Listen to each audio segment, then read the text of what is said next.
origen de los primeros reinos peninsulares. Hecho por Diana Serantes Ramírez y Mireia Berlanga Mateo.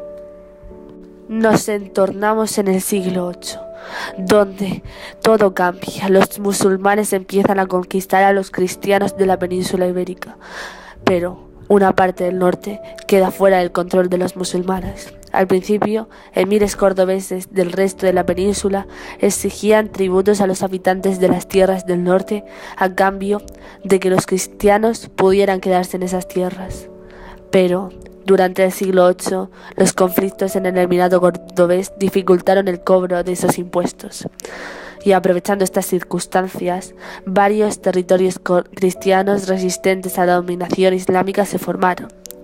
Uno de ellos fue el territorio en torno a Asturias y el otro los condados pirenaicos que surgieron de la marca hispánica.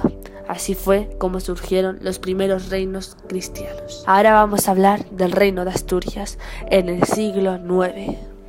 Fue el primer reino cristiano en la península, tras la conquista musulmana de la península ibérica. La corte de su reino se estableció en Oviedo y recuperaron algunas leyes visigodas. Esto surgió en Cangas de Onís y más tarde se expandió hacia Galicia. Ahora vamos a hablar de la marca hispánica y los reinos pirenaicos también en el siglo IX. El rey franco Carlomagno realizó varias expediciones en suelo hispánico contra los musulmanes. Allí consiguió el control de varias ciudades como Pamplona, Jaca, Girona y Barcelona, pero fracasó al intentar dominar Zaragoza. Carlomagno creó una zona defensiva a lo largo de los Pirineos para reforzar la frontera de su reino. Este territorio se conoce como marca hispánica. Tras la muerte de sus herederos se dividieron el territorio en un reino y condados: el reino de Pamplona, los condados aragoneses y los catalanes, también conocidos como juntos los reinos pirenaicos. Ahora vamos a hablar de los reinos cristianos en el siglo X, de Reino de Asturias a Reino de León. Durante la segunda mitad del siglo IX, los reyes de Asturias aprovecharon los enfrentamientos internos y la debilidad de los emires cordobeses para expandir sus dominios. Ocuparon los territorios que se extendían de la cordillera cantábrica hasta el Duero, con el aumento de la cantidad de territorios al sur de la cordillera cantábrica. El reino de Asturias pasó a llamarse Reino de León. El reino de León quería seguir avanzando, los musulmanes se lo impidieron y por eso la expansión quedó frenada. El reino de Castilla. Todo el mundo se preguntará ¿cómo se creó este? Pues muy sencillamente. La mayoría de los ataques del ejército musulmán al reino de León se produjeron por el este. Por eso, para bloquear estos ataques, decidieron construir poderosos castillos. Por esto, esta región se denominó Castilla, es decir, tierra de castillos. Durante este siglo, uno de los condes de esta zona aprovechó las disputas en el reino de León para unificar los condados castellanos y declarar su título hereditario. Fue así como nació el Condado de Castilla. El Condado de Castilla pasó a ser reino cuando Fernando, conde de Castilla, se casó con la princesa leonesa y unió los dos reinos, el de Castilla y León, en un solo reino. Ahora vamos con los reinos cristianos en el siglo XI, los reinos pirenaicos.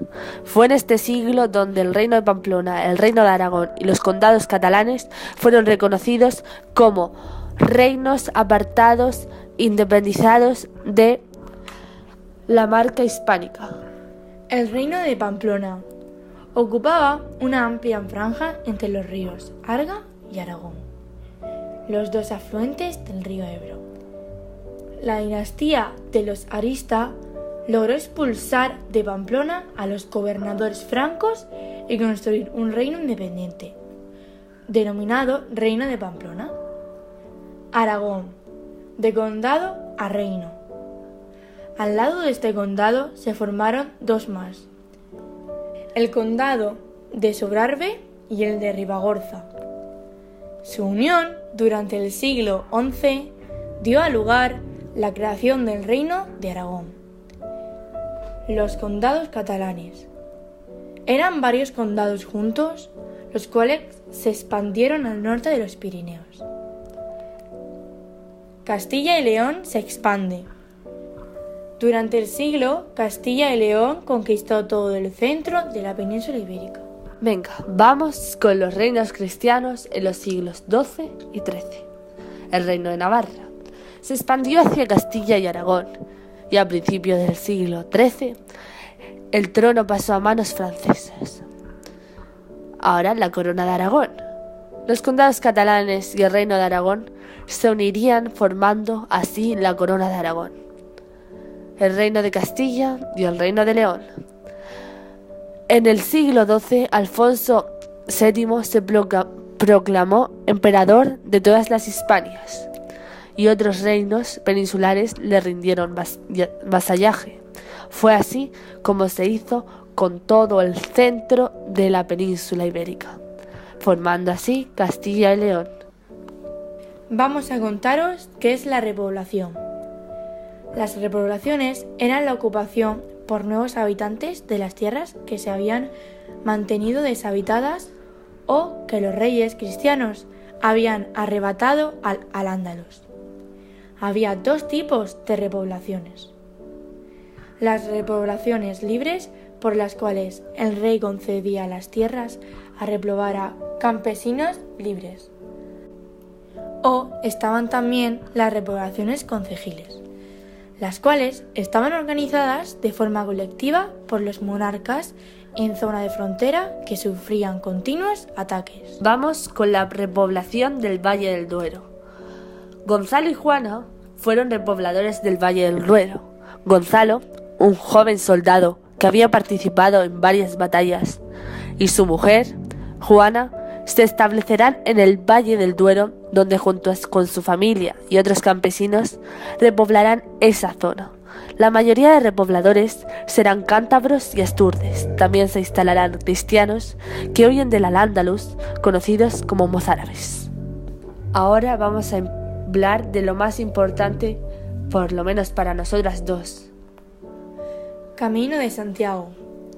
Durante la Edad Media, la ciudad de Compostela fue el destino de peregrinos cuya intención era que Dios les perdonara sus pecados. Como era un montón de las personas que viajaban hacia allí, las culturas, el arte y la música y la poesía se habían intercambiado. La ruta jacobea, Alfonso II, rey de Asturias, ordenó construir una iglesia para la tumba del apóstol Santiago. En el siglo XI se inició la peregrinación, que fue cuando se construyeron proyectos desde toda Europa. Esos proyectos eran largos y dificultosos. El camino fue una gran vía de comunicación e intercambios comerciales y culturales. A lo largo del camino habían grandes ferias y mercados, lo que supuso un desarrollo para la economía. También había hostales y albergues y hospitales para recoger a los peregrinos. Los estilos románico y gótico se difundieron por la península gracias a este camino. El Cid Campeador. Rodrigo Díaz de Vivar, también conocido como el Cid Campeador, fue un caballero castellano. Era un pequeño noble que poseía armas y caballos propios, pero no tenía la fortuna de los grandes nobles. El Cid aspiraba a convertirse en un gran señor y para ello tenía tres caminos. Primero, casarse con una dama noble. Segundo, servir directamente al rey. O tercero, lograr victorias militares. Él trazó su trayectoria combinando las tres cosas y por eso sirvió varios reyes, ya fueran cristianos o musulmanes. Ahora os vamos a recomendar 3 lugares que podéis visitar con expresión artística de la Alta Edad Media. Primero de todo, el Castillo de Guimarães. Está situado en Portugal y fue cercado por las tropas del rey Alfonso VII de León. San Pedro de Siresa. el cual fue construido en el siglo IX en Huesca. Y por último, esto es una escena pintada del Beato El Escorial, lo cual muestra el trabajo de los campesinos.